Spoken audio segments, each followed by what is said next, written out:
When the war ended, the killing didn't stop. The guns finally went silent across Europe in May 1945, but death still followed the beaten paths of soldiers who had already surrendered. The world celebrated victory, but for millions of German soldiers, that moment did not feel like peace. It felt like the beginning of something worse. All across the ruins of the Eastern Front, from Poland to Hungary to Romania, German soldiers threw down their weapons and waited to be taken prisoner. They were dirty, starving, and broken. Some had fought until the very end. Others had been wandering for days, trying to find food or safety. They hoped that surrender meant survival. But they were wrong. The Soviet soldiers who captured them were not forgiving. They had seen their own villages burned, their families killed, their cities turned to ashes. The Red Army was full of men who had lost everything to the German invasion years before. And now, as they looked at the defeated German troops, they saw not just soldiers. They saw the enemy who had destroyed their world. In some places, the Soviets shot men on the spot. In others, they gathered thousands of prisoners in open fields. The Germans stood shoulder to shoulder, surrounded by guards with rifles, unsure of what would happen next. The air was cold. Some tried to whisper prayers. Some stared blankly ahead. They were too tired to even feel fear. Then the orders came. They were told to march east. No destination was given, just east, and so they began walking. First, it was slow and silent. The line stretched for kilometers. Men in torn uniforms, carrying nothing but the clothes on their backs. Some still wore medals from battles long forgotten. Others limped barefoot over dirt and broken glass. The smell of sweat, blood, and mud filled the air. Days passed. The roads were covered with prisoners moving like ghosts. Soviet guards rode beside them on horses or trucks, shouting commands in Russian that many didn't understand. If a man fell behind, he was struck with a rifle butt or left behind. If he collapsed, he was shot. Food was rare. Some days, the prisoners received a small piece of black bread. Other days, nothing. They drank from puddles or streams when they could. The water was dirty, but it was all they had. At night, they slept on the ground, in the rain, in the snow, under the open sky. Their journey stretched on, across lands that had been torn apart by war. Burned villages, shattered trains, and abandoned tanks lined their path. They passed through cities that no longer existed, just piles of bricks and silence. Dogs barked at them from ruins. Farmers watched from a distance, afraid to come closer. Many of the prisoners still thought the march was temporary, that they would soon reach a camp, maybe be questioned, then sent home. But as the weeks passed, the truth became clear. This was not a journey toward freedom. It was punishment. It was revenge. Men began to die along the way.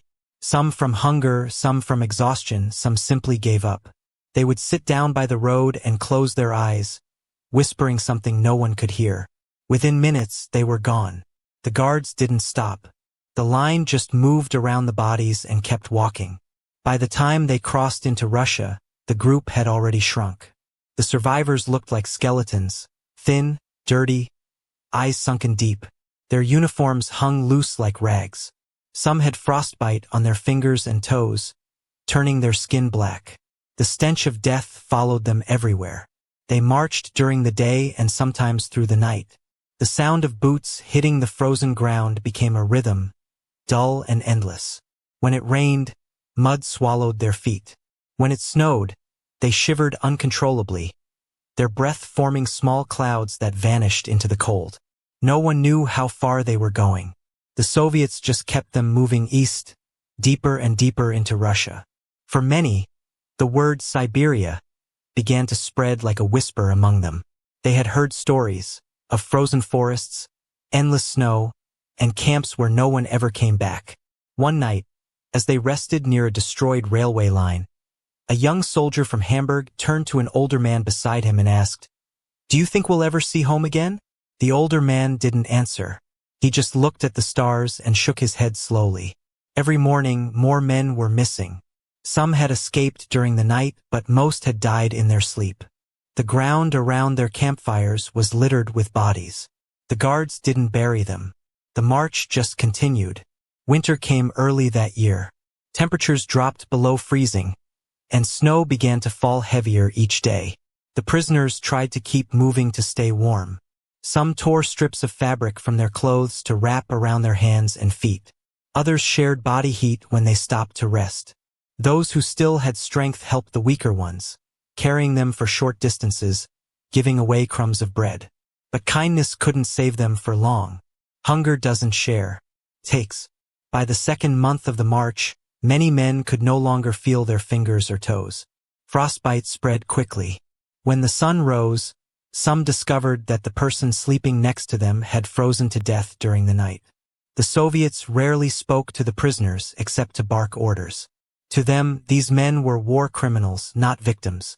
They had destroyed villages, killed civilians, and burned Soviet land. Now it was their turn to suffer. As the march dragged on, the landscape changed. The prisoners entered endless forests, flat plains, and frozen rivers. The days blurred together.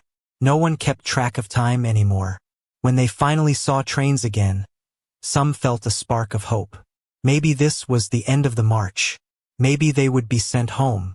But the trains were not for freedom, they were for transport to the camps. Cattle cars, dark, crowded, and freezing. Dozens of men were pushed inside each one. The doors were locked from the outside. There were no windows, no food, no toilets, just a hole in the floor. The journey lasted days. Some never made it out alive. When the doors finally opened, the prisoners stepped out into a world of white, endless snow and biting wind. Siberia. And that was only the beginning. When the doors finally slid open, light stabbed into the dark railcar. The men inside shielded their eyes. They had been packed in that wooden box for days. The air outside was colder than anything they had ever felt. Their breath turned white the second it left their mouths. A soldier shouted, and they began to climb down from the cars, their legs trembling. Some could barely stand. All around them stretched a flat, endless land of snow and wind. There were no villages, no people, just miles of ice and pine trees. A sign written in Russian marked a name none of them could read. The guards said one word they all understood. Siberia. They were marched again, through drifts of snow that reached their knees. Every step felt like dragging chains. The wind cut through their uniforms and into their bones. They saw wooden barracks ahead, long, low buildings surrounded by fences and guard towers. This was the camp. It looked like the end of the world. Inside, the smell hit them first: smoke, sweat, and sickness. The barracks were dark and overcrowded. Rows of wooden bunks lined the walls, 3 high. Straw covered the planks, but it was dirty and alive with lice. The prisoners collapsed onto it anyway. They had no energy left to care. The next morning, a whistle screamed through the cold. Guards burst into the barracks, yelling. The new prisoners were kicked out into the yard and given shovels, axes, or picks. No one explained anything. They were divided into work groups and marched toward the forest. That day never seemed to end. The men cut trees, dragged logs, and dug holes in frozen ground so hard it broke shovels. Their hands bled. Their boots fell apart. The wind howled like a living thing. At dusk, they stumbled back to camp, half frozen, half awake. For dinner, each man received a bowl of thin soup and a slice of black bread small enough to fit in his palm. That was all. Some ate slowly, trying to make it last. Others swallowed it in seconds, already hungry again. Night brought no rest. The barracks were full of coughing and whispers.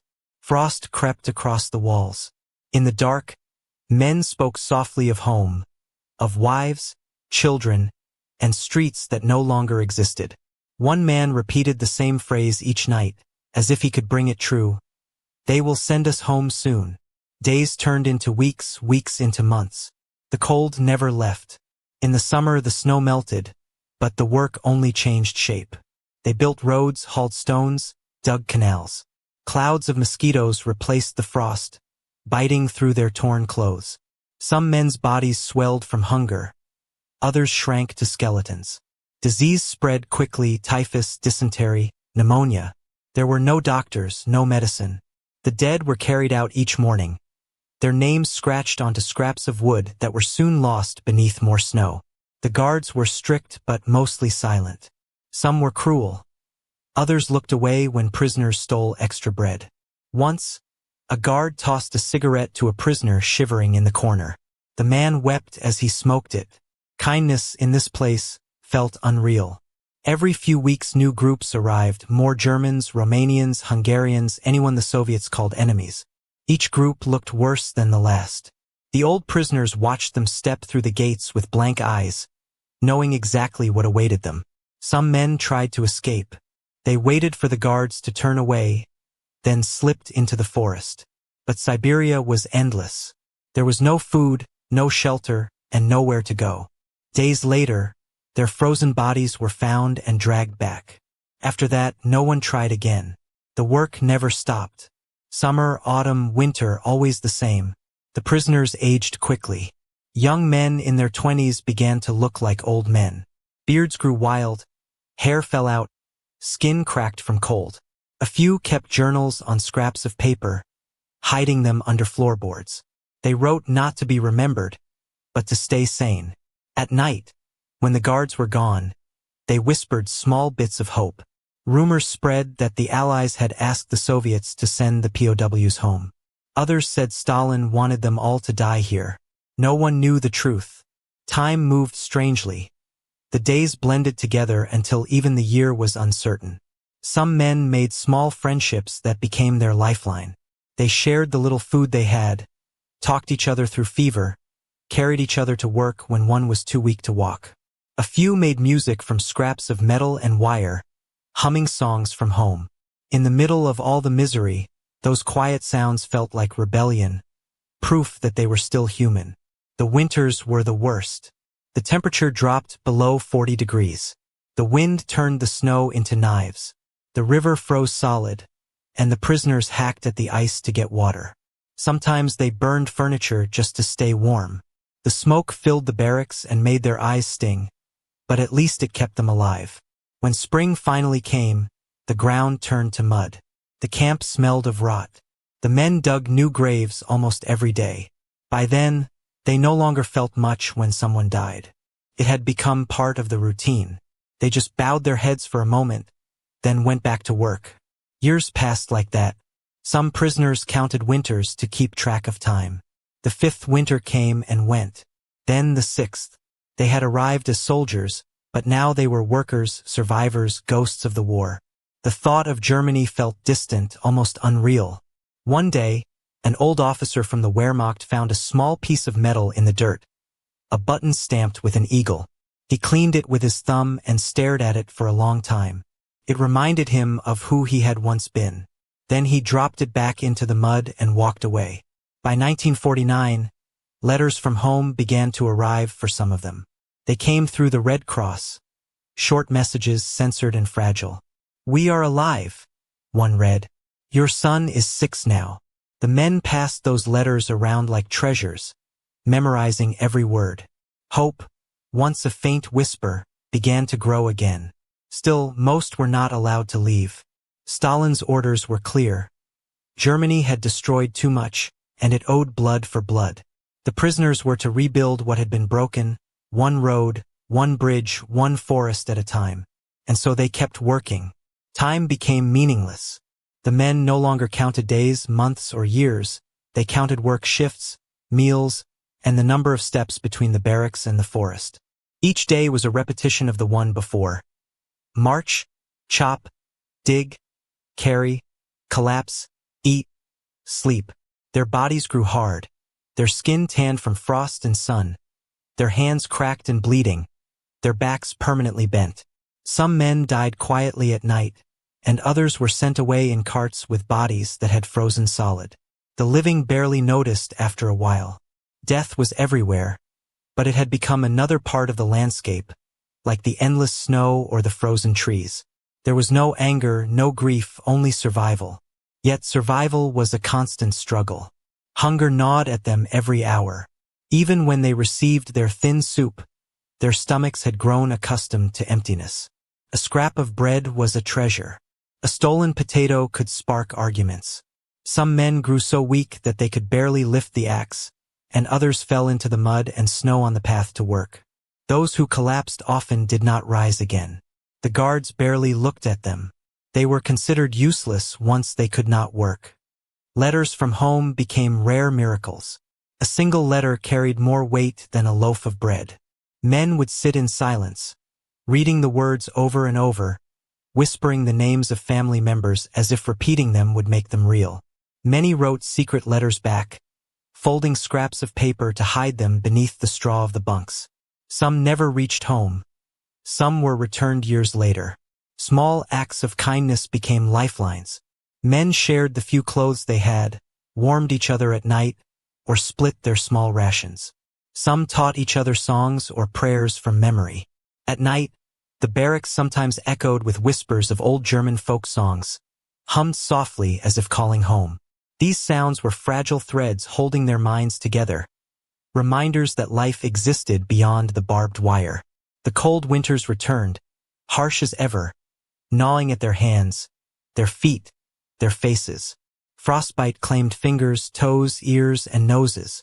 Men huddled together to keep warm, their own bodies the only blankets they had. Streams and rivers froze solid. Water had to be hacked from the ice, or they went thirsty. Snowstorms sometimes trapped them in the forests for days, with no food, no shelter, no hope but each other. By the third year, some men had begun to forget Germany entirely. They could picture it, but it was a ghostly memory. The streets, the rivers, the houses they had once known were now distant stories. Every letter, every scrap of memory from home felt both sacred and unreal. The war had taken everything. Their youth, their strength, their friends, and now captivity threatened to take their identities. Some tried to resist. Quietly, secretly, they refused to work fully, hoping to slow the pace, or they whispered insults to guards or hid tools.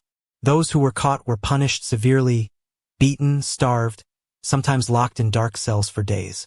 The guards rarely spoke, but the threat of punishment was constant. Fear became a steady companion. Over the years, new prisoners arrived. Young men who had barely survived the last battles of the war, old soldiers, and even civilians rounded up as enemy labor. They were broken, exhausted, and terrified, and the veterans of the camp watched them with a mixture of empathy and dread. They saw the cycle begin again, and they silently prayed they would survive it. As Stalin's rule neared its end, small changes began. Rumors spread that some prisoners might be released. The whispers were cautious. Few dared to hope. But those who had endured for years already knew that hope was dangerous. It could burn fast and die just as quickly. Still, the idea of returning home kept many alive. Even in the freezing forests and overcrowded barracks, that dream of Germany, of warmth, of family, became a flickering fire in their hearts. By the early 1950s, men who had been captured in 1945 were beginning to see the first signs of change. Some were sent to less harsh camps, given slightly more food, or allowed to receive letters more often. Those small gestures felt monumental after years of deprivation. Then, in 1953, Stalin died. The news spread slowly through the camps. For the men who had been there for 8 years, it was like a gate opening after a lifetime underground. Orders came to release prisoners. Some could hardly believe it. After years of marching, chopping, digging, and surviving, the world of freedom seemed almost a lie. The journey home was not simple. Many prisoners were too weak to travel easily. Some had to be carried to the trains. But the rails finally moved, and the men looked out at the Siberian forests for the last time. Many had forgotten the smell of home, the taste of fresh bread, the sound of children laughing. Everything familiar had been replaced by labor, hunger, cold, and death. When they finally crossed into Germany, the country itself was unrecognizable. Cities lay in rubble, towns had vanished, families had been displaced. Some came home to nothing but ruins. Others were reunited with loved ones who had survived. Yet all carried the ghosts of the camp. Men who had died along the march, friends who had vanished, memories of frost and hunger that could never be erased. Many of the survivors never fully recovered. Their bodies bore the scars of frostbite, malnutrition, and hard labor. Their minds carried the weight of fear and loss. Some never spoke of what they had endured. Others told stories quietly, to children and grandchildren, to keep alive the memory of those who had perished. For millions of German POWs, the death march to Siberia was not just a journey. It was a slow, deliberate stripping away of life. Soldiers who had survived battle after battle found that surrender did not mean safety. It meant walking across frozen plains, through forests where the wind could kill, under the eyes of guards who saw them as enemies deserving suffering. They learned hunger, cold, cruelty, and death. They learned that survival required every ounce of strength, and even that was never guaranteed. And yet, in the snow, in the barracks, and on the endless roads, they clung to what made them human. They shared stories, whispered songs, helped one another, and dreamed of home. In the darkest moments, those small acts of kindness and hope were the only light in a world that seemed entirely designed to destroy it. When the gates of the Siberian camps finally opened, the men stumbled into the sunlight like shadows emerging from a cave. Their bodies were thin, their skin pale, their eyes hollow. Some had lost fingers or toes to frostbite. Some could barely walk. Their clothes hung in tatters. Their shoes were worn to nothing. They had survived 8 years, some even longer, but survival had left them as ghosts of their former selves. The journey home was slow. Trains carried them westward, over frozen rivers, across endless plains, through towns that seemed both familiar and strange. The landscape had changed. Cities were ruins. Farms had disappeared. Forests had grown over battlefields. Even Germany had become a foreign land. The war they had fought and lost was gone, but the scars of it were everywhere. When they arrived in their hometowns, the shock was immense. Families had waited, hoped, and feared for years. Some children had grown into adults, parents had aged beyond recognition, and spouses had remarried or vanished. The reunion was bittersweet. Joy mixed with sorrow, love mixed with guilt, relief mixed with the lingering pain of what had been endured. For those who returned, life was a new kind of struggle. Their bodies had been broken by hunger, cold, and labor. Their minds were haunted by memories of death and suffering. Some men cried for friends who had died on the march, for brothers in arms who had vanished into Siberia and never returned. Others carried silent rage at the cruelty they had endured. Many never spoke of it at all, because words could not hold the horror of what they had seen. The march had claimed lives in numbers too vast to count. Estimates suggest that 1 to 2 million German POWs died on the way to Siberia or in the camps that followed. They had been soldiers, civilians, fathers, sons, and brothers. Their deaths were slow, deliberate, and almost invisible in the history books, overshadowed by the broader devastation of the war. But to those who survived, the memories were never invisible. They were burned into their bones and their souls. Even decades later, survivors could recall the cold that cut through their jackets, the endless sound of boots crunching snow, the groans of men too weak to move, the silence after someone collapsed. They remembered the small acts of kindness that had kept them alive. A shared piece of bread, a whispered prayer, a hand to lift a fallen friend. They remembered the fear, the hunger, the isolation, and the despair. And they remembered the faint flicker of hope that had driven them forward, step by step, year by year. Some survivors tried to rebuild their lives. They returned to work, married, raised children, and attempted to forget the harshness of Siberia. But the memory of the death march lingered. Even in a peaceful world, they carried the echo of frost-bitten forests, frozen rivers, and silent, snow-covered graves. They knew that the war had not ended with surrender. For them, it had continued long after the last gunfire, through every mile walked, every day of labor, and every night spent shivering on a thin straw bed. Families who waited for years often found their loved ones changed beyond recognition. A son returned as a fatherless adult. A husband returned as a stranger. Children struggled to understand the emptiness in their father's eyes. Mothers grieved not only for the years lost but for the men who returned as broken versions of their former selves. Germany itself had been divided and scarred. The homecoming was not a happy ending. It was a new chapter of survival. The death march of German POWs to Siberia was a reminder that even after war's end, suffering can continue. Peace on the surface did not erase the cruelty inflicted during captivity. Men had died slowly, deliberately, with hunger and cold as their executioners. Those who survived carried the heavy truth. War does not stop with surrender. Revenge, punishment, and human cruelty can persist long after the guns fall silent. Those who returned spoke in whispers. Some never spoke at all. The march became a memory, a ghostly presence in the lives of men who had endured the impossible. For the rest of their lives, the sound of wind through trees, the sight of snow, or the crunch of footsteps could bring them back to Siberia, to the endless days and nights where survival was a battle in itself. Yet, even in their suffering, small sparks of humanity had survived. Men helped each other. They shared warmth, food, and words. They clung to hope in the smallest ways. A note hidden under straw, a song remembered from home, a promise to live another day. That hope had carried them through years of darkness and had allowed some to finally see their families again. The world moved on, but the march lingered in memory. Germany rebuilt. Cities rose from rubble.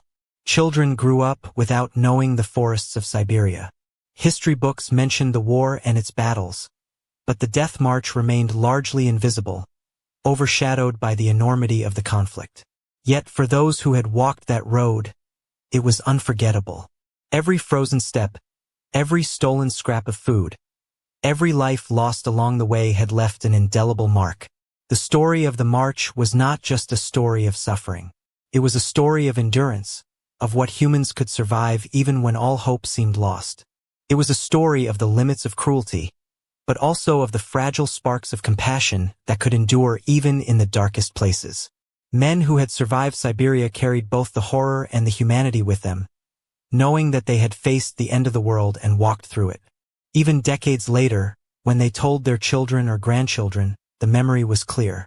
They spoke of the cold, the hunger, the work, and the endless march. They spoke of friends who had died, and of those who had carried them. They spoke of hope, small as it was, that had kept them alive.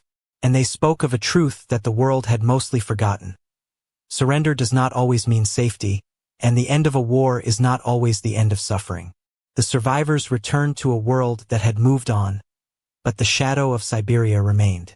Their bodies bore scars, their minds bore memories, and their souls bore the weight of what they had endured.